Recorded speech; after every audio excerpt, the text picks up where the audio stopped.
नमस्कार दोस्तों, मेरा नाम है विजय कुमार। आप देख रहे हैं कॉमिक्स पिटारा चैनल को। तो चलिए दोस्तों, मनोज चित्रकथा की इस शानदार कॉमिक्स को शुरू करते हैं, जिसका नाम है हिम सुंदरी, हिमानी और अमृत कलश। तो आप देख सकते हैं इसका कवर पृष्ठ जो कि कुछ इस तरह का है। तो चलिए इसकी शानदार स्टोरी को हम शुरू करते हैं। तो इसका देख सकते हैं दो तरह का कवर पृष्ठ दिया गया है। हरितपुर के राजा उत्तम सेन बहुत ही बुद्धिमान एवं प्रजा प्रेमी थे। प्रजा का दुख उनका दुख था। प्रजा के जरा से दुख से ही वे दुखी हो जाते थे। उनके स्वभाव में इतनी नम्रता एवं मृदुलता थी कि देखने वाले दंग रह जाते थे। हमारे महाराज तो बहुत ही गुणवान एवं न्यायप्रिय हैं। भगवान उन्हें हमेशा स्वस्थ एवं सुखी रखे। अरे हरिया, ये हमारे पूर्व जन्मों के पुण्य का ही फल है जो हमें ऐसा श्रेष्ठ राजा मिला है। तुम सच कह रहे हो काका। एक बार जब वे बीमार पड़े तो उन्होंने एक सेवक द्वारा अपने मित्र राज पंडित ब्रह्मदत्त को अपने पास बुलाया। ब्रह्मदत्त, लगता है मेरा अंतिम समय आ गया है। महाराज, ये आप क्या कह रहे हैं? अभी तो आपको एक लंबे समय तक हरितपुर पर राज करना है। राज पंडित ब्रह्मदत्त की बात सुनकर राजा उत्तम सेन ने ठंडी सांस खींची। ब्रह्मदत्त, कल रात ढले हमें सपना आया कि हमें यम के दूत पकड़ कर ले जा रहे हैं। ये देखकर भयवश हमारी आंख खुल गई। तुम जानते ही होगे कि सुबह का सपना हमेशा सच्चा होता है। महाराज, ये आपका वहम है। आप शीघ्र ही स्वस्थ हो जाएंगे। नहीं ब्रह्मदत्त, हमें झूठी दिलासा ना दो। हमें दुख रहेगा तो बस इसी बात का कि हम तुम्हारी दोस्ती को निभा नहीं पाएंगे और तुम्हें अकेला छोड़कर चले जाएंगे। महाराज, इतना कहकर ब्रह्मदत्त फूट फूट कर रो पड़ा। उसे रोता देख ब्रह्मदत्त, रो नहीं और मेरी बात ध्यान से सुनो। मेरी मृत्यु के पश्चात युवराज पद्मसेन राजगद्दी पर बैठेगा। तुम्हें वचन देना होगा कि तब तुम पद्मसेन को राजकार्य चलाने में मार्गदर्शन और सहायता करोगे। राजा उत्तम सेन की बात सुनकर राज पंडित भर्राए स्वर में बोले, महाराज, हम दोनों एक साथ बड़े हुए, एक साथ खेले कूदे, पढ़े लिखे। अब इस बुढ़ापे में ये साथ बिछुड़ जाएगा, ये जानकर मेरा दिल रो रहा है। मैं जानता हूँ ब्रह्मदत्त कि तुम मुझसे कितना स्नेह करते हो, पर होने को कौन टाल सकता है। उत्तम सेन के बाद पद्मसेन का मार्गदर्शन करने का वचन देकर ब्रह्मदत्त दुखी मन से वहां से चला आया। ब्रह्मदत्त का भवन हरितपुर के सीमा पर था। आसपास जंगल ही जंगल था। ब्रह्मदत्त राजमहल से सीधा अपने घर आया। पिता को उदास देखकर उसकी पुत्री वेणुलता बोली, पिताजी, आप उदास क्यों हैं? बेटी, मैं अभी अभी राजा उत्तम सेन से मिलकर आ रहा हूँ। उनकी बातें सुनकर मुझे लग रहा है कि अब वे ज़्यादा दिन जीवित नहीं रहेंगे। मेरे बचपन का मित्र मुझसे बिछोड़ने वाला है बेटी। उस रात चिंता में डूबे ब्रह्मदत्त ने खाना नहीं खाया और भूखा प्यासा ही शैया पर लेट गया। फिर रात्रि के ना जाने किस पहर उसकी आंख लग गई। दूसरे दिन प्रातः होने पर, नगरवासियों, आपको ये सूचना देते हुए अपार दुख हो रहा है कि हमारे पूज्य महाराज उत्तम सेन कल रात स्वर्ग सिधार गए हैं। आज संध्या की वेला में उनका अंतिम संस्कार होगा। ओह, हमारे प्रिय राजा की मृत्यु हो गई। हे भगवान, तू बड़ा ही अन्यायी है। जिसने भी राजा उत्तम सेन की मृत्यु का समाचार सुना दुखी हो गया।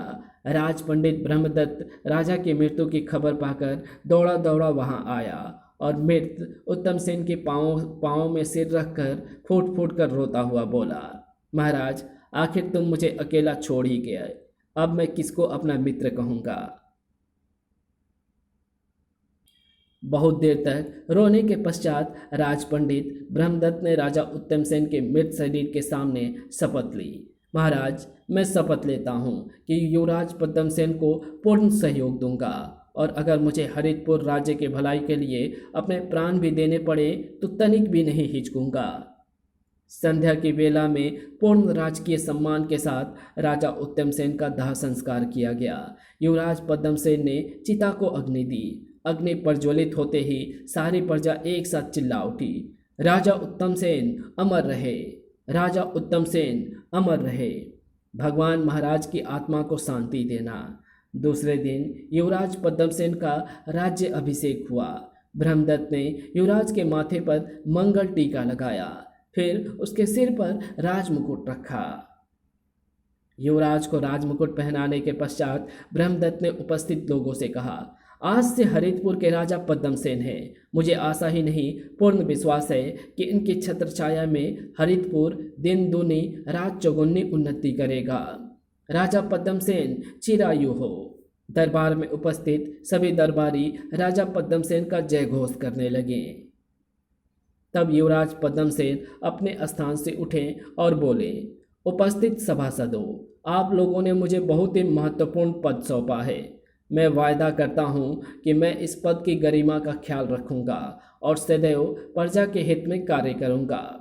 उसी रात जब राज पंडित ब्रह्मदत्त अपने घर से बाहर खड़े थे, अरे इतनी रात गए, ये दो औरतें इस जंगल में क्या कर रही हैं? मुझे तो ये दोनों कुछ रहस्यमयी सी प्रतीत हो रही हैं। मुझे इनके पास जाकर इनका वार्तालाप सुनना चाहिए।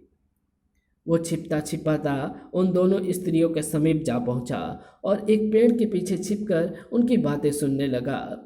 तूने मुझसे झगड़ा करके अच्छा नहीं किया भाग्य लक्ष्मी। अब देखना, मैं हरितपुर को बंजर बनाकर छोड़ूंगी। उत्तमसेन को तो मैंने मार ही दिया है। अब मैं नए राजा पद्मसेन को भी नहीं छोड़ूंगी। कल ही मैं उसे भी मार डालूंगी। नहीं अभाग्य लक्ष्मी, नहीं। तुमने उत्तमसेन को मार दिया, मैंने तुझसे कुछ नहीं कहा, पर अब पद्मसेन को ना मारना। मैंने इस बात का अभिमान किया था कि मेरे रहते हुए तुम हरितपुर में कोई गड़बड़ नहीं कर सकती। इसके लिए मुझे माफ़ करना अभाग्य लक्ष्मी। मेरे अभिमान का बदला तुमने उत्तमसेन को मार कर लिया और अब पद्मसेन को भी मारने की सोच रही हो। नहीं अभाग्य लक्ष्मी, ऐसा ना करना। बहुत जल्दी हार मान बैठी भाग्य लक्ष्मी। भाग्य लक्ष्मी आंसू बहाकर अभाग्य लक्ष्मी को मनाने लगी। इस पर अभाग्य लक्ष्मी बोली, मैं पद्मसेन को मारने का प्रण कर चुकी हूँ, अतः अब मैं अपने प्रण से नहीं हट सकती। अभाग्य लक्ष्मी अपने हद पर अड़ गई। ये देखकर भाग्य लक्ष्मी ठंडी सांस लेकर बोली, अभाग्य लक्ष्मी, मैं जानती हूँ कि तुम बहुत जिद्दी हो। जिस बात को मन में ठान लेती हो उसे पूरी करके ही छोड़ती हो। ठीक है, अब तुम पद्मसेन को भी मारना चाहती हो तो मैं कुछ नहीं कहूँगी, पर मेरी एक विनती सुन लो। कहो, क्या कहना चाहती हो? पद्मसेन युवक है, उसने आज ही राज्यभार संभाला है। उसे तुम कुछ समय तक तो राज्य का सुख भोग लेने दो। अभी से क्यों उसे मौत देना चाहती हो? साफ साफ कहो, तुम चाहती क्या हो? भाग्य लक्ष्मी रुआंसी होकर बोली, तुम राजा पद्मसेन को 1 वर्ष का जीवन दान दे दो। इस 1 वर्ष में वो राज्य का सुख भोग लेगा। उसके बाद जो तुम्हारे जी में आए करना, तब मैं तुम्हें कुछ नहीं कहूँगी। भाग्य लक्ष्मी की बात सुनकर अभाग्य लक्ष्मी हंस पड़ी। ठीक है, मैं राजा पद्मसेन को 1 वर्ष का जीवन दान दे देती हूँ, पर उसके बाद मैं उसे मार दूंगी।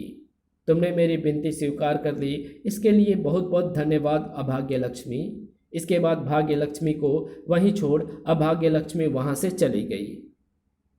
अभाग्य लक्ष्मी के वहां से जाने के पश्चात राज पंडित ब्रह्मदत्त पेड़ के पीछे से निकला और भाग्य लक्ष्मी के पास जाकर अपना परिचय देते हुए बोला, देवी, पेड़ के पीछे छिपकर मैंने आपका एवं अभाग्य लक्ष्मी का सारा वार्तालाप सुन लिया है।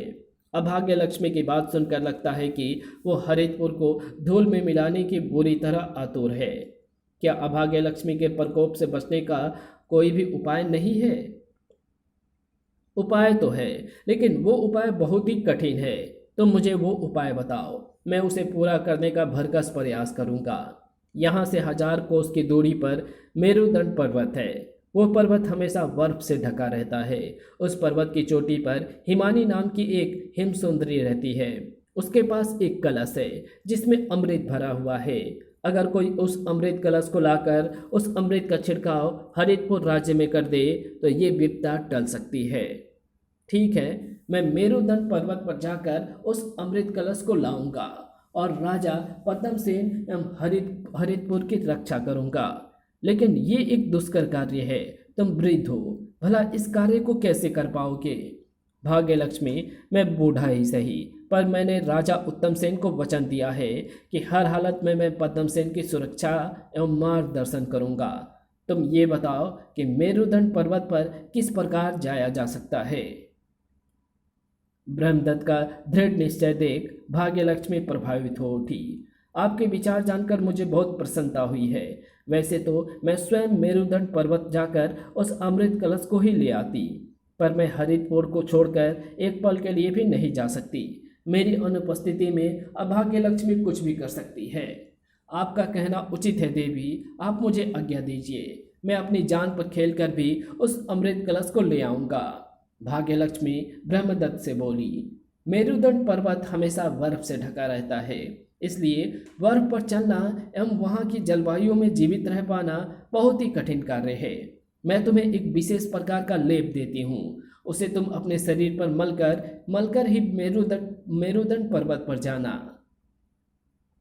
इस प्रकार वहाँ की बर्फीली जलवायु का तुम पर कोई प्रभाव नहीं पड़ेगा। याद रखना, पर्वत पर रहने वाले हिमानी तुम्हें तरह तरह की मायाओं में जकड़ने का प्रयास करेगी, पर तुम्हें उसकी हर माया से बचना है। तुम्हारे शरीर पर लगे लेप के कारण वो तुम्हें छुएगी तो तुरंत पत्थर की बन जाएगी। तब तुम वो अमृत कलश लेकर वहां से आ जाना।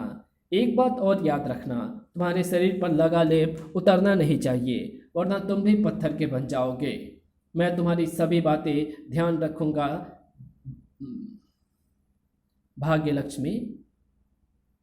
तब भाग्यलक्ष्मी ने लेप की एक डिबिया राज पंडित ब्रह्मदत्त को दी। हमारे पास केवल 1 वर्ष का समय है, इसलिए तुम शीघ्र ही इस कार्य पर निकल जाओ तो ठीक रहेगा। मैं कल ही अमृत कलश लेने चला जाऊंगा। तुम्हें अपनी इस यात्रा के बारे में किसी को भी कुछ नहीं बताना है। ये यात्रा गुप्त रहेगी। ठीक है, मैं राजा पद्मसेन से कोई बहाना बनाकर कल ही चला जाऊंगा। ब्रह्मदत्त को सब कुछ समझाकर भाग्यलक्ष्मी वहां से चली गई और ब्रह्मदत्त घर लौट आया। दूसरे दिन प्रातःकाल राज पंडित पद्मसेन के पास पहुंचा। राजन, मैं तीर्थ यात्रा पर जाना चाहता हूँ। इसके लिए मुझे कुछ दिनों के लिए अवकाश चाहिए। आप हमारे स्वर्गीय पिता के मित्र एवं हरिदपुर के राज पंडित हैं, इसलिए हमारे पूज्य हैं। आप खुशी खुशी तीर्थ यात्रा पर जा सकते हैं। राजन, मेरी एक बेटी है वेणुलता। मैं उसे अपने घर पर ही छोड़कर जा रहा हूँ। वो बिन माँ की बच्ची है, इसलिए उसकी तरफ से थोड़ी सी चिंता है। आप उसकी चिंता ना कीजिए, मैं उसे अपनी अनुपस्थिति में कोई कष्ट नहीं होने दूंगा। मैं उसे आपकी अनुपस्थिति में कोई कष्ट नहीं होने दूंगा। राजा के पास से ब्रह्मदत्त सीधा अपने घर आया और वेणुलता से बोला, बेटी, मैं कुछ दिनों के लिए हरिदपुर से बाहर जा रहा हूँ, तुम अपना ख्याल रखना। अच्छा पिताजी। वेणुलता अद्वितीय सुंदरी थी, इसलिए ब्रह्मदत्त को उसकी तरफ से बहुत चिंता थी। वो उससे बोला, सुन, घर से जब बाहर निकले तो चेहरे पर घूंघट डालकर निकलना। वैसे मैंने राजा पद्मसेन से कह दिया है कि वे तेरा ध्यान रखेंगे। अगर किसी भी सामान की आवश्यकता हो तो पद्मसेन से कह देना, वो उस सामान को तेरे पास भिजवा देंगे। मैं आपकी बात ध्यान रखूंगी पिताजी। उसी शाम राज पंडित ब्रह्मदत्त मेरुदंड पर्वत की ओर चल दिया। सफर के लिए उसने पवन वेग से दौड़ने वाले पवन घोड़े को चुना था। कई दिन लगातार चलने के पश्चात पवन वेग घोड़ा ब्रह्मदत्त को लेकर मेरुदंड के पास जा पहुंचा। पवन घोड़े को यहीं पेड़ से बांध दूं, अब पहाड़ी की चढ़ाई मुझे पैदल ही चढ़नी होगी। ब्रह्मदत्त ने घोड़े को एक पेड़ से बांध दिया। फिर भाग्यलक्ष्मी का दिया हुआ लेप शरीर पर मल लिया। अब बर्फीली हवाओं और यहाँ के सर्द वातावरण का मेरे शरीर पर कोई प्रभाव नहीं पड़ेगा। पूरे शरीर पर लेप लगाने के पश्चात ब्रह्मदत्त ने मेरुदंड पर्वत पर चढ़ना शुरू किया। हालांकि ब्रह्मदत्त बूढ़ा था, फिर भी उसमें गजब की फुर्ती थी, अतः वो कुछ ही देर में पर्वत के ऊपर पहुंच गया। यहाँ तक तो सकुशल आ गया। अब हेमसुंदरी हिमानी को ढूंढना होगा। वो आगे चल पड़ा। लेप के प्रभाव से वह बर्फ पर ऐसे चल रहा था जैसे पृथ्वी पर चल रहा हो। कुछ दूर चलने पर उसे सामने एक भव्य महल दिखाई दिया। हो ना हो यही हिमानी का महल है। अतः वो भव्य महल की तरफ बढ़ चला। जैसे ही वो महल के द्वार के पास पहुंचा, अचानक द्वार खुल गया। उसमें से हिमानी प्रकट हुई। कौन हो तुम? मैं हरितपुर राज्य का राज पंडित ब्रह्मदत्त हूँ और यहाँ अमृत कलश लेने आया हूँ। ब्रह्मदत्त की बात सुनकर हिमानी हंस पड़ी। अच्छा, तो तुम अमृत कलश लेने आए हो? हाँ, मुझे अमृत कलश की बहुत आवश्यकता है। ठीक है, आओ मेरे साथ, महल के अंदर चलकर मैं तुम्हें अमृत कलश दे दूंगी। और ब्रह्मदत्त हिमानी के साथ महल के अंदर की ओर चल पड़ा। चलते चलते अचानक हिमानी उससे बोली, ब्रह्मदत्त, तुम यहाँ से वापस जाने का विचार छोड़कर और मेरे साथ विवाह करके सुखपूर्वक यहीं क्यों नहीं रहते? ये तुम क्या कह रही हो? मुझ बूढ़े से विवाह करके भला तुम्हें क्या खुशी मिलेगी? बुढ़ापे की चिंता तुम मत करो, मैं अमृत पिलाकर तुम्हें बूढ़े की जगह एक स्वस्थ एवं शक्तिशाली युवक बना लूंगी। नहीं, मैं तुम्हारे साथ विवाह नहीं कर सकता। बेशक मेरी पत्नी स्वर्गवासी हो चुकी है, पर मैं दूसरा विवाह कदापि नहीं करूंगा। उसकी बात सुनकर हिमानी हंसती हुई बोली, कोई बात नहीं, मैं तुम पर विवाह के लिए कोई जोर नहीं डालूंगी। आओ, तुम्हें चलकर अमृत कलश दे दूं। चलते चलते दोनों एक सरोवर के किनारे जा पहुंचे। अरे, ये इतनी सारी पत्थर की मूर्तियां यहाँ पर क्यों रखी है? कितने आश्चर्य की बात है, सभी मूर्तियां पुरुषों की है। कहीं इसमें कोई भेद तो नहीं है? ब्रह्मदत्त की मूर्ति की ओर निहारते देखकर हिमानी उससे बोली, ब्रह्मदत्त, ये मूर्तियां उन लोगों की है जिन्होंने मुझसे विवाह करने से इनकार किया था। तुमने भी मुझसे विवाह करने के लिए इनकार किया है, अतः मैं तुम्हें भी पत्थर की मूर्ति बना दूंगी। नहीं हिमानी, ऐसा ना करना। मुझे कलश लेकर शीघ्र हरितपुर जाना है। तुम मुझे छोड़ दो और मुझे अमृत कलश दे दो। हिमानी ने उसकी बात नहीं मानी और उसे सरोवर में धक्का दे दिया। अरे नहीं, लेकिन हिमानी ने जैसे ही ब्रह्मदत्त को स्पर्श किया, एक करिश्मा हुआ। हिमानी पत्थर की हो गई। ऐसा ब्रह्मदत्त के शरीर पर लगे लेप के कारण हुआ था। गड़क गड़क। उधर सरोवर के पानी में डुबकी लगाने से ब्रह्मदत्त के शरीर पर लगा लेप धुल गया। लेप के हटते ही ब्रह्मदत्त को तीव्र सर्दी लगने लगी, लेकिन जैसे ही वो घबराकर सरोवर से बाहर निकला, अरे ये क्या हुआ? मेरा धड़ तो पत्थर का हो गया। और ब्रह्मदत्त को और ज़्यादा सोचने का मौका नहीं मिला और वो पूरा पत्थर का भूत बन गया। इस घटना को धीरे धीरे 1 मास बीत गया। पिता के ना लौटने पर वेणुलता पिता के प्रति चिंतित हो उठी। पता नहीं ऐसा कौन से काम से पिताजी हरितपुर से बाहर गए हैं जो अभी तक वापस नहीं लौटे। मेरा दिल ना जाने क्यों उनके प्रति घबरा रहा है। उफ, पिताजी कुछ बताकर भी नहीं गए हैं। इधर हरितपुर के भाग्यलक्ष्मी भी राज पंडित के बारे में ही सोच रही थी। 1 मास बीत गया है, पर पता नहीं क्यों राज पंडित अभी तक मेरुदंड पर्वत से अमृत कलश लेकर नहीं आए। कहीं वो हेमसुंदरी हिमानी के कुचक्र में तो नहीं फंस गए। भाग्यलक्ष्मी ब्रह्मदत्त के बारे में ही सोच रही थी कि सहसा उसे ब्रह्मदत्त की पुत्री वेणुलता का ख्याल आया। बिना माँ की लड़की वेणुलता भी अपने पिता के प्रति चिंतित हो रही होगी। मैंने उसके पिता के पीछे उसकी कोई खोज खबर भी तो नहीं ली। ठीक है, मैं आज की रात उसके यहाँ जाकर उसका हालचाल मालूम करूंगी। और उसी रात, ओह, ब्रह्मदत्त की बेटी तो अपूर्व सुंदरी है। ब्रह्मदत्त को इसे अकेला छोड़कर इस तरह नहीं जाना चाहिए था। भाग्यलक्ष्मी ने ब्रह्मदत्त के घर की दशा देखी तो वो दंग रह गई। हरितपुर का राज पंडित होते हुए भी ब्रह्मदत्त इतने साधारण घर में रहता है। बड़े आश्चर्य की बात है। लगता है ब्रह्मदत्त सच्चा देशभक्त और सात्विक प्रवृत्ति का है। घर में घूमते घूमते भाग्यलक्ष्मी रसोई घर में जा पहुंची। अरे, रसोई घर में तो अन्न वगैरह कुछ भी नहीं है। बिना अन्न के तो वेणुलता भूखी मर जाएगी। मुझे वेणुलता की सहायता करनी चाहिए। अगले ही पल भाग्यलक्ष्मी ने रसोई घर को अन्न एवं अन्य खाद्य पदार्थों से भर दिया। रसोई घर में अन्न इत्यादि भरकर भाग्यलक्ष्मी पुनः सोई हुई वेणुलता के पास आई। अपने गले में पड़ी इच्छापूर्ण माला वेणुलता के सिरहाने रख दूं। जब ये जागेगी तो सिरहाने माला रखी देखकर इसे पहन लेगी। फिर ये मन में जो भी इच्छा करेगी वो तुरंत पूर्ण हो जाएगी। भगवान करे ब्रह्मदत्त शीघ्र ही अमृत कलश लेकर हरितपुर वापस लौटे, जिससे भाग्यलक्ष्मी हरितपुर राज्य एवं उसके राजा पद्मसेन का अहित ना कर सके। जिससे अभाग्य लक्ष्मी हरितपुर राज्य एवं उसके राजा पद्मसेन का कोई अहित ना कर सके।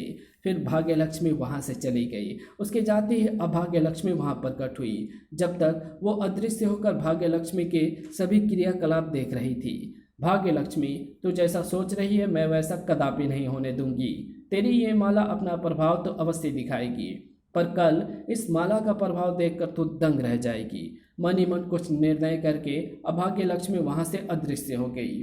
दूसरे दिन प्रातः राजा पद्मसेन को याद आया, ओह मुझसे बहुत बड़ी भूल हुई। राज पंडित 1 माह पहले तीर्थ यात्रा पर गए थे और जाते हुए मुझसे कह गए थे कि वेणुलता का ख्याल रखना, लेकिन राज कार्यों में फंसकर मैं इस बात को भूल ही गया। मुझे आज स्वयं वेणुलता के पास जाकर उसकी आवश्यकताओं के बारे में पूछना चाहिए। होनी को कौन टाल सकता है। राजा पद्मसेन उसी समय तैयार होकर ब्रह्मदत्त के घर की ओर चल पड़े। अभाग्य लक्ष्मी भी अदृश्य अवस्था में राजा पद्मसेन के साथ चल रही थी। जिस राजा पद्मसेन के हरितपुर की प्रजा गुण गाते हुए नहीं अघाती, आज वही प्रजा अपने राजा के कुकृत्य को देखकर उस पर थू थू करेगी। इधर उसी दिन सुबह उठने पर वेणुलता ने जब अपने सिरहाने माला रखी देखी तो अरे इतनी सुंदर माला यहाँ कहाँ से आई। वेणुलता ने सिरहाने रखी माला उठाई और अपने गले में पहन ली। माला पहनकर वो उठी और भवन के छज्जे पर जाकर सूर्य को नमस्कार किया। सूर्य देवताए नमः, ये उसका प्रतिदिन का नियम था। सूर्य को नमस्कार करके जैसे उसने आंखें खोली तो वो चौंक पड़ी। अरे इतनी सुबह सुबह राजा पद्मसेन इधर की ओर क्यों आ रहे हैं। हमारे भवन के अलावा तो आसपास कोई भवन भी नहीं है। इसका मतलब है राजा जी यहीं पर आ रहे हैं। उनके आने से पहले ही मुझे अपने चेहरे पर घूंघट डाल लेना चाहिए। राजा पद्मसेन के नज़दीक आने से पहले ही वेणुलता ने अपने चेहरे पर घूंघट डाल लिया। क्या तुम ही राज पंडित ब्रह्मदत्त की पुत्री वेणुलता हो? जी महाराज। वेणुलता, तीर्थों पर जाते समय तुम्हारे पिता हमसे कह कर गए थे कि हम तुम्हारी देखभाल करें, लेकिन अफसोस हम राज्य कार्यों में उलझे होने के कारण तुम्हारी इच्छा नहीं जान सके। तुम्हें किसी चीज़ की आवश्यकता तो नहीं? लेकिन इससे पहले कि वेणुलता राजा पद्मसेन की बात का कोई जवाब देती, अभाग्य लक्ष्मी ने अपना कुचक्र चलाया। उसने एक इशारे पर तेज हवा का झोंका आया, जिससे वेणुलता के चेहरे पर पड़ा घूंघट हट गया। चेहरे से घूंघट हटते ही वेणुलता हकबका गई। हे मेरे भगवान, ये क्या अनर्थ हुआ। तब तक राजा पद्मसेन वेणुलता के चेहरे की एक झलक देख चुका था। अभाग्य लक्ष्मी के प्रभाव से वेणुलता की सुंदरता देखकर पद्मसेन के मन में एक को विचार आया, इतनी रूपवती कन्या, इसको अगर मैं अपनी रानी बना लूँ तो ऐसी सुंदरता तो मैंने आज तक कहीं नहीं देखी। अब क्या होगा। राजा पद्मसेन वेणुलता के रूप सौंदर्य पर मोहित होता हुआ उससे बोला, वेणुलता, हम तुम्हें अपनी रानी बनाना चाहते हैं। तुम जैसे रूप की रानी को तो हमारे राजमहल में होना चाहिए। तुम्हारा इस बारे में क्या विचार है? राजा पद्मसेन की बात सुनकर वेणुलता तिलमिला उठी और क्रोध से बोली, अपनी प्रजा पर कुदृष्टि रखने वाले राजा पद्मसेन, तो राजा बनने योग्य कदापि नहीं है। मुझे बुरी नज़र से देखने से पहले तो अंधा क्यों ना हो गया।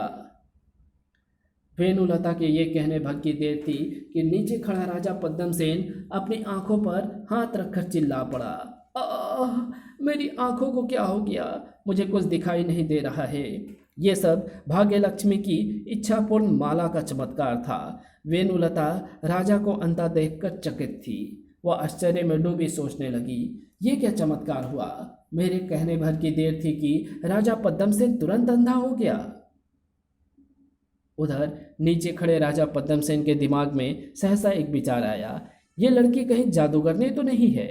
इसने मेरे अंधा होने की बात कही और मैं फौरन अंधा हो गया। कोई बात नहीं, मैं भी इस अभिमानी लड़की को दिखा दूं कि मैं कौन हूँ। अगले ही पल सैनिकों, इस दुष्ट लड़की को पकड़कर फौरन कारागार में डाल दो और कल सुबह होने से पहले ही इसे फांसी पर चढ़ा देना। राजा पद्मसेन की आज्ञा पाकर सैनिकों ने वेणुलता को पकड़ लिया और उसे साथ लेकर कारागार की ओर चल पड़े। अभाग्य लक्ष्मी अपने इस जीत पर अपार खुश थी। राजा पद्म सेन को कल तक हरितपुर की प्रजा आंखों पर बिठाती थी, लेकिन आज के बाद वो उनकी नज़रों से गिर जाएगा, क्योंकि उसने एक ब्राह्मण की बेटी पर बुरी नज़र डाली है। मुझे खुशी है कि मेरी चाल कामयाब रही। थोड़ी ही समय में राजा पद्म सेन के अंधे होने एवं ब्राह्मण की बेटी पर कुदृष्टि डालने की खबर सारे राज्य में फैल गई। क्या कहा? राजा पद्म सेन अंधे हो गए? अरे, ऐसा दुराचारी राजा अंधा हो क्या? ये ठीक ही हुआ। उसने राजपंडित ब्रह्मदत्त की बेटी पर बुरी नज़र जो डाली थी। सुना, कल सुबह राजा पद्म सेन ब्रह्मदत्त की लड़की वेणुलता को फांसी देने वाले हैं। हम तो राजा पद्म सेन को स्वर्गीय महाराज उत्तम सेन जैसा सदाचारी एवं प्रजा वत्सल समझते थे, लेकिन जल्द ही उसका ये रूप सामने आ गया। खैर, ये अच्छा ही हुआ। सारे हरितपुर में हर ओर इसी प्रकार की चर्चा थी। हर कोई राजा के कुकृत्य की भत्सना कर रहा था। हरितपुर के प्रधान सेनापति वीर सिंह के कानों में जब ये बात पड़ी तो वे विचलित हो उठे। राजपंडित ब्रह्मदत्त जैसे राज्य के हितैषी की पुत्री को राजा पद्म सेन कल सुबह फांसी देने वाले हैं। ये तो बहुत बुरी खबर है। मुझे कुछ ना कुछ करना चाहिए, वरना बेकसूर वेणुलता व्यर्थ ही फांसी के तख्ते पर चढ़ जाएगी। सेनापति तुरंत तैयार होकर राजमहल पहुंचे। जिस समय वे राजा पद्म सेन के कक्ष में पहुंचे, राजवैद्य नारायण दत्त उनकी आंखों की जांच कर रहे थे। राजन, इस प्रकार का अंधापन मैंने अपने जीवन काल में कभी नहीं देखा। मुझे खेद है कि आयुर्वेद में इस प्रकार के अंधेपन का कोई उपचार नहीं है। मुझे तो ये सब दैवी प्रकोप लगता है। ओह! राजा को अपनी राय देकर राजवैद्य वहां से चले गए तो सेनापति वीर सिंह राजा पद्म सेन से बोले, महाराज, सुना है कल सुबह आप राजपंडित ब्रह्मदत्त की पुत्री वेणुलता को फांसी देने वाले हैं। आपने ठीक ही सुना है सेनापति जी। वेणुलता को अपने रूप का बड़ा गौरव है। उसके श्राप के कारण ही हमारी ये दशा हुई है, अतः हम उसे उसकी उदंडता की सजा अवश्य देंगे। ये बात ठीक है महाराज कि उसी के वजह से आपकी आंखें गई हैं, पर आप ये भी तो सोचिए महाराज कि वेणुलता ब्राह्मण की बेटी है। उसे फांसी देने से आपको ब्रह्म हत्या का पाप लगेगा। ब्रह्म हत्या का पाप अपने सिर लेना आपके एवं प्रजा के हित के लिए क्या ठीक रहेगा? ओह, ये तो हमने सोचा ही नहीं था सेनापति जी। अब आप ही कुछ सलाह दीजिए कि हमें क्या करना चाहिए। राजा पद्म सेन की बात सुनकर सेनापति ने चैन की सांस ली। वो कुछ सोचकर बोला, महाराज, आप ऐसा करिए कि वेणुलता को देश से निकाला दे दीजिए। इस प्रकार आप ब्रह्म हत्या से भी बच जाएंगे और वेणुलता को सजा भी मिल जाएगी। आपकी सलाह हमें पसंद आई सेनापति जी, हम ऐसा ही करेंगे। तब सेनापति राजा को प्रणाम करके चले गए और राजा पद्म सेन ने एक सेवक को बुलाकर कहा और आज्ञा दी, इसी समय तुम कारागार जाओ और कारागार अध्यक्ष से कहो कि महाराज की आज्ञा है कि सुबह होते ही वेणुलता को हरितपुर की सीमा से बाहर कर दिया जाए। जो आज्ञा महाराज। सेवक सिर झुकाकर कक्ष से बाहर चला गया। कारागार अध्यक्ष के पास जाकर सेवक ने राजा पद्म सिंह की आज्ञा सुना दी। कारागार अध्यक्ष उसी समय कारागार में कैद वेणुलता के पास गया और बोला, वेणुलता, राजा पद्म सेन ने तुम्हारी फांसी की सजा माफ कर दी है और तुम्हें देश निकाले का हुक्म दिया है। कल सुबह हरितपुर से तुम्हें निकाल दिया जाएगा। ओह, हरितपुर से निकलकर मैं कहाँ जाऊंगी? पिताजी भी यहाँ नहीं हैं। दूसरे दिन कुछ सैनिक वेणुलता को हरितपुर राज्य की सीमा के पास ले गए। वेणुलता, आज से हरितपुर में तुम्हारा प्रवेश वर्जित है। कभी भूलकर भी हरितपुर में घुसने की कोशिश ना करना। हाँ, यहाँ से तुम कहीं भी जा सकती हो। सैनिक वेणुलता को अकेली वन में छोड़कर चले गए। उनके जाने के पश्चात भाग्यलक्ष्मी वहाँ प्रकट हुई।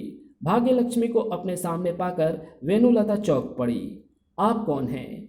वेणुलता, मैं हरितपुर की भाग्यलक्ष्मी हूँ। मुझे दुख है कि तुम्हें हरितपुर राज्य से देश निकाला दे दिया गया है। भाग्यलक्ष्मी की बात सुनकर वेणुलता रोने लगी। तब भाग्यलक्ष्मी ने उसे ढाढ़स बंधाती हुई बोली, सुबक, वेणुलता, रो नहीं। तुम एक बहादुर बाप की बेटी हो। रोना तुम्हें शोभा नहीं देता। ओह, क्या आप मेरे पिता को जानती हैं? हाँ वेणुलता, मुझे ये भी मालूम है कि तुम्हारे पिता आजकल कहाँ गए हुए हैं। ओह भाग्यलक्ष्मी, तब तो मुझे तुम जल्दी बताओ कि मेरे पिताजी कहाँ गए हैं। मैं शीघ्र ही उनके पास जाना चाहती हूँ।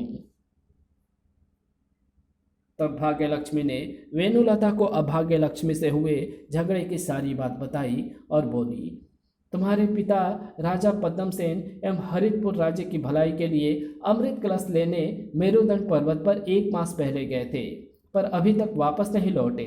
मुझे शक है कि वे हिमसुंदरी हिमानी के जाल में फंस गए हैं। ओह, पिताजी को हिमसुंदरी के जाल से कैसे निकाला जा सकता है? भाग्यलक्ष्मी, अगर इसका कोई उपाय हो तो मुझे बताओ। मैं अमृत कलश एवं पिताजी को वहां से हर कीमत पर लाऊंगी। वेणुलता की बात सुनकर भाग्यलक्ष्मी प्रसन्न होते हुए बोली, मुझे तुमसे ऐसी ही आशा थी वेणुलता। मैं जानती हूँ कि भाग्यलक्ष्मी ने ही राजा पद्मसेन की मति भ्रष्ट की थी, इसलिए उन्होंने तुम्हारे साथ ऐसा व्यवहार किया। ये सब समय का फेर है वेणुलता। तुम्हें एक विशेष प्रकार का लेप देती हूँ, जिसको शरीर पर मलने के बाद तुम मेरुदंड की बर्फीली जलवायु में जीवित रह सकती हो। तुम शीघ्र मेरुदंड पर्वत पर जाकर अमृत कलश लाने की कोशिश करो। लेकिन वेणुलता, याद रखना, मेरुदंड पर्वत पर रहने वाली हिमसुंदरी हिमानी एक जादूगरनी है। वो बहुत ही चालाक औरत है। उसकी हर चाल से बचने की कोशिश करना। मुझे डर है कि अभाग्यलक्ष्मी भी तुम्हारी राह में रोड़े अटकाएगी, अतः तुम्हें अपनी चतुराई से उसकी चालों को भी निसफल बनाना है। मैं तुम्हारी सभी बातों का ध्यान रखूंगी भाग्यलक्ष्मी। फिर भाग्यलक्ष्मी ने उसको इच्छापूर्ण माला के बारे में बताया तो ओह, तो ये माला आप ही मेरे सिरहाने रख गई थी। हाँ वेणुलता, इस माला को गले में रहते हुए तुम मन में जो भी इच्छा पूर्ण करोगी वो तुरंत पूर्ण हो जाएगी। ओह, अब समझी, कल राजा पद्मसेन इसी माला की वजह से अंधे हुए थे। बिल्कुल भाग्यलक्ष्मी, मैं हरितपुर की बेटी हूँ। मैं हरितपुर को प्यार करती हूँ। मैं शपथ लेती हूँ कि अभाग्यलक्ष्मी के इरादों को मैं कभी पूरा नहीं होने दूंगी। मैं अभी अमृत कलश लेने मेरुदंड पर्वत पर जा रही हूँ। मेरी शुभकामनाएं तुम्हारे साथ है वेणुलता। फिर भाग्यलक्ष्मी के आवाहन पर एक सुंदर घोड़ा वहां प्रकट हुआ। वेणुलता, ये घोड़ा तुम्हें मेरुदंड पर्वत के नीचे छोड़ देगा। वहां से आगे की यात्रा तुम्हें पैदल करनी होगी। ठीक है। फिर वेणुलता घोड़े पर सवार हो वहां से चल पड़ी। उसके जाने के बाद भाग्यलक्ष्मी भी वहां से चली गई। तभी वहां अभाग्यलक्ष्मी प्रकट हुई। तो अब वेणुलता अमृत कलश लेने मेरुदंड पर्वत पर गई है। कुछ भी हो, मैं उसे मेरुदंड पर्वत तक नहीं पहुंचने दूंगी। मुझे हर हालत में भाग्यलक्ष्मी से जीतना है। उसने तुरंत आंखें बंद कर दी और मन ही मन कुछ बुदबुदाई। उसके ऐसा करते ही वहां 2 दैत्य प्रकट हुए। कहो अभाग्यलक्ष्मी, हमारे लिए क्या आज्ञा है? नाश विनाश, तुम दोनों भाइयों को आज मैंने एक विशेष प्रयोजन से याद किया है। हमें वो प्रयोजन बताइए। हम चुटकी बजाते ही वो कार्य पूरा कर डालेंगे। वेणुलता नाम की एक लड़की अभी कुछ देर पहले घोड़े पर बैठकर मेरुदंड पर्वत की ओर गई है। तुम दोनों उसके पीछे जाओ और उसे समाप्त कर दो। आज्ञा पाकर नाश विनाश वहां से जाने लगे तो अभाग्यलक्ष्मी उनसे बोली, वेणुलता के पास भाग्यलक्ष्मी की दी हुई इच्छापूर्ण माला है। उस माला की वजह से वेणुलता तुम दोनों का अनिष्ट कर सकती है, अतः तुम्हें सावधानीपूर्वक उसका खात्मा करना है। अभाग्यलक्ष्मी, ये तो तुम जानती ही हो कि हम दोनों भाइयों को कोई भी नहीं मार सकता। हम दोनों भाइयों की मृत्यु होगी तो आपस में एक दूसरे के लड़ने से होगी, वरना नहीं। अभाग्यलक्ष्मी नाश की बात सुनकर संतुष्ट हो गई और नाश विनाश वहां से उड़ चले। अभी वेणुलता कुछ ही दूर पहुंची थी कि नाश विनाश उसका पीछा करते हुए वहां पहुंच गए। उन्हें देख वो चौंक पड़ी। लगता है ये दोनों अभाग्यलक्ष्मी के भेजे हुए दैत्य हैं। जरूर ये मुझे ही हानि पहुंचाने के लिए आ रहे हैं, अतः मुझे चतुराई से काम लेना चाहिए। वेणुलता अभी सोच ही रही थी कि नाश विनाश उसके सामने आ पहुंचे। वेणुलता, तेरा अंत समय आ गया है। अब तो हम दोनों के हाथों से बच नहीं सकती। चल, अब तो मरने के लिए तैयार हो जा। वेणुलता पर नाश विनाश की बातों का कोई असर नहीं हुआ। वह हंसती हुई बोली, मुझे मारकर तुम्हें क्या मिलेगा? इससे अच्छा ये है कि तुम में से एक मुझसे विवाह कर ले। नाश विनाश उसकी ये बात सुनकर हक्के बक्के रह गए। ये बात तो उन्होंने सपने में भी नहीं सोची थी, अतः दोनों सोचने लगे, इतनी सुंदर लड़की हमारी पत्नी बनने के लिए कह रही है। ये तो बड़ी खुशी की बात है। मैं इसे अपनी पत्नी अवश्य बनाऊंगा। वेणुलता, मैं तुमसे विवाह करूंगा। ठीक है, मैं भी तैयार हूँ। नहीं वेणुलता, तुम नास के नहीं मेरी पत्नी बनोगी। क्या बक रहा है तू विनाश? पहले मैंने वेणुलता का हाथ पकड़ा है, इसलिए ये मेरी पत्नी बनेगी। अब नास विनाश आपस में ही इस बात पर झगड़ने लगे कि वेणुलता किसकी पत्नी बने।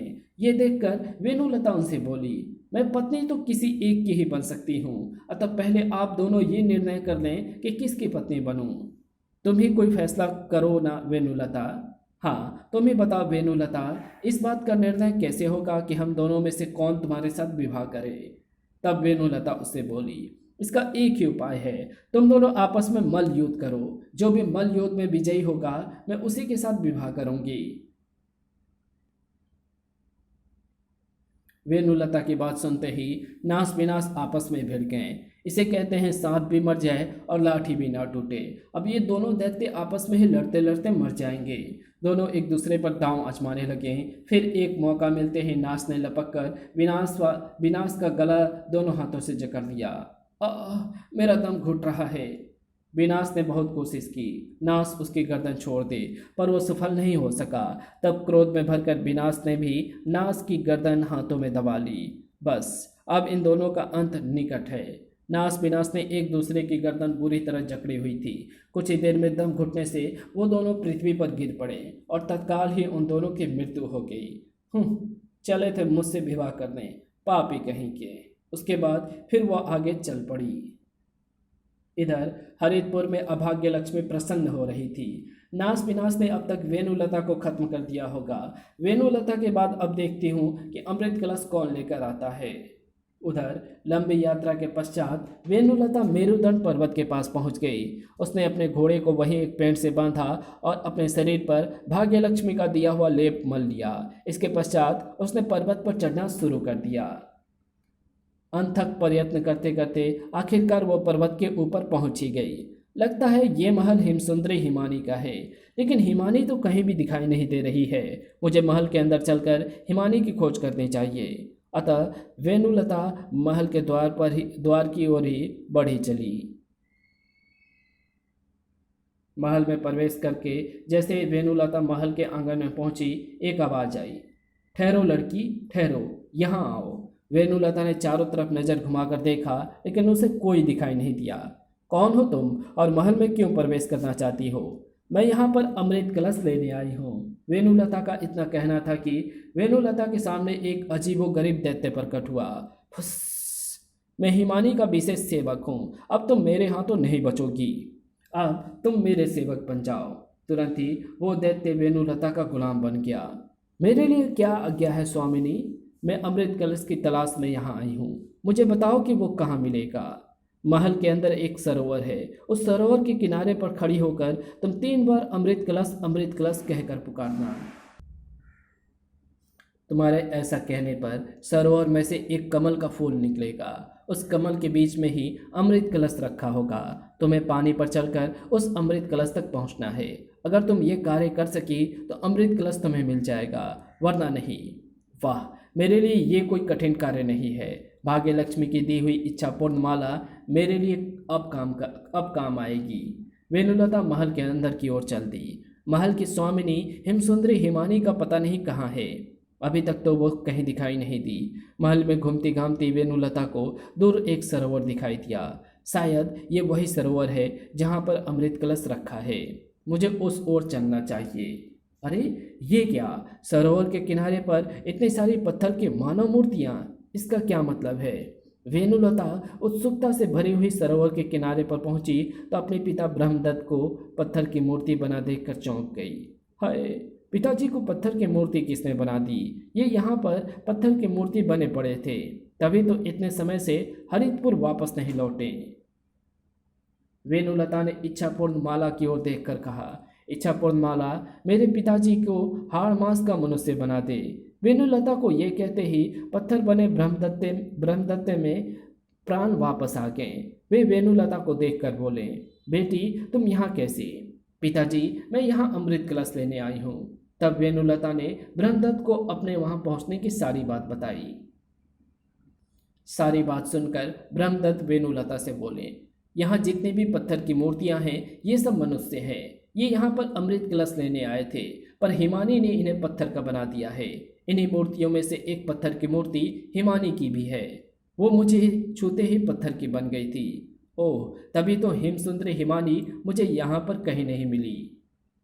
तब वेणुलता ने इच्छापूर्ण माला से फिर कहा, इच्छापूर्ण माला, हिमानी को छोड़कर यहाँ जितनी भी पत्थर की मूर्तियाँ हैं वे अपने पूर्व रूप में जीवित हो जाएं। वेणुलता के कहते ही सारी पत्थर की मूर्तियों में प्राण पड़ गए। सबने वेणुलता को इस कार्य के लिए आशीर्वाद दिया। तब वेणुलता ने सरोवर की ओर मुंह करके 3 बार आवाज दी, अमृत कलश, अमृत कलश, अमृत कलश। तुरंत सरोवर की सतह पर हलचल सी हुई और एक गुलाबी कमल का फूल पानी में से निकला। उस फूल में से अमृत कलश रखा हुआ था। तब वेणुलता ने एक बार फिर अपनी इच्छापूर्ण माला से प्रार्थना की, इच्छापूर्ण माला, मुझे पानी की सतह पर चलकर अमृत कलश के पास तक पहुंचाना है। कृपया मेरी इच्छा पूरी कर दे। इसके बाद वेणुलता ने सरोवर के पानी पर पहला कदम रखा और उसे ऐसा लगा जैसे उसने पानी पर ही नहीं पृथ्वी पर पैर रखा हो। अतः वो निडर होकर पानी की सतह पर चलने लगी। अरे, ये लड़की तो बहुत साहसी है। पानी पर चलते हुए हमने तो आज तक किसी को नहीं देखा। वेणुलता कमल के पास पहुंची और उसमें रखा अमृत कलश उठा लिया। वेणुलता अमृत कलश लेकर अपने पिता के पास आई तो ब्रह्मदत्त ने अपनी बेटी को छाती से लगा लिया। बेटी, तूने मेरा नाम रोशन कर दिया। जो काम मैं न कर सका उसे आज तूने पूरा कर दिया।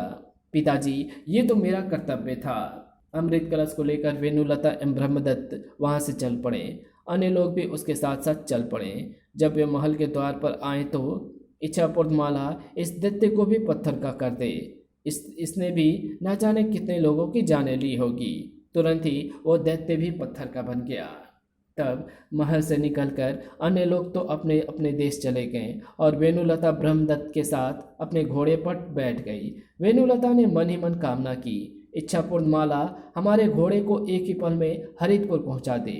तुरंत घोड़ा पवन से भी तेज उड़ता हुआ अगले ही पल हरितपुर जा पहुंचा। तब वे दोनों सीधे राजा पद्मसेन के पास गए। जब वेणुलता ने अमृत कलश का अमृत राजा की आंखों पर लगाया और उन्हें कुछ अमृत पिलाया तो पद्मसेन की आंखें ठीक हो गई। तब ब्रह्मदत्त ने राजा पद्मसेन को सारी बात बताई।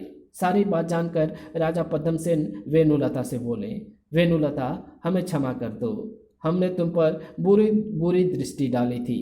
महाराज, ये सब आपका दोष नहीं था, ये सब अभाग्य लक्ष्मी की वजह से हुआ था। उसने आपके विचार दूषित कर दिए थे। तब वेणुलता ने अमृत कलश राजा पद्मसेन को सौंप दिया। राजा पद्मसेन ने तुरंत सेनापति को बुलाकर आदेश दिया, सेनापति जी, इस अमृत कलश का सारा अमृत सारे हरितपुर राज्य में छिड़कवा दीजिए ताकि अभाग्य लक्ष्मी हमारे राज्य का अहित ना कर सके। जो आज्ञा महाराज। सेनापति वीर सिंह अमृत कलश को लेकर चले गए और तुरंत सारे राज्य में अमृत का छिड़काव कर दिया। अतः अभाग्य लक्ष्मी हताश सी होकर भाग्य लक्ष्मी से बोली, भाग्य लक्ष्मी, तुम जीती, मैं हारी। तुमने वेणुलता से अमृत कलश मंगवाकर मेरे सारे इरादे धूल में मिला दिए। मैं अपनी हार स्वीकार करती हूँ। अभाग्य लक्ष्मी, हमेशा बुराई पर अच्छाई की जीत होती है। अब तो यहाँ एक पल भी इस राज्य में ना ठहर और यहाँ से चली जा। अब भूल कर भी इधर का रुख ना करना। ये सुन अभाग्य लक्ष्मी अपना सा मुँह लेकर हरितपुर को छोड़कर चली गई और हरितपुर की भाग्य लक्ष्मी ने चैन की सांस ली। इसके बाद राजा पद्मसेन उचित प्रकार से राज्य का संचालन करने लगे। ब्रह्मदत्त एवं वेणुलता भी सुखपूर्वक रहने लगे और इसी के साथ ये कहानी यहीं समाप्त होती है। तो आपको ये वीडियो कैसी लगी? अगर आपको ये वीडियो अच्छी लगी हो तो इस वीडियो को लाइक, शेयर, कमेंट ज़रूर कर देना। चैनल पे नए हो तो चैनल को सब्सक्राइब कर ऑल नोटिफिकेशन को सिलेक्ट ज़रूर कर देना। Thanks for watching my videos.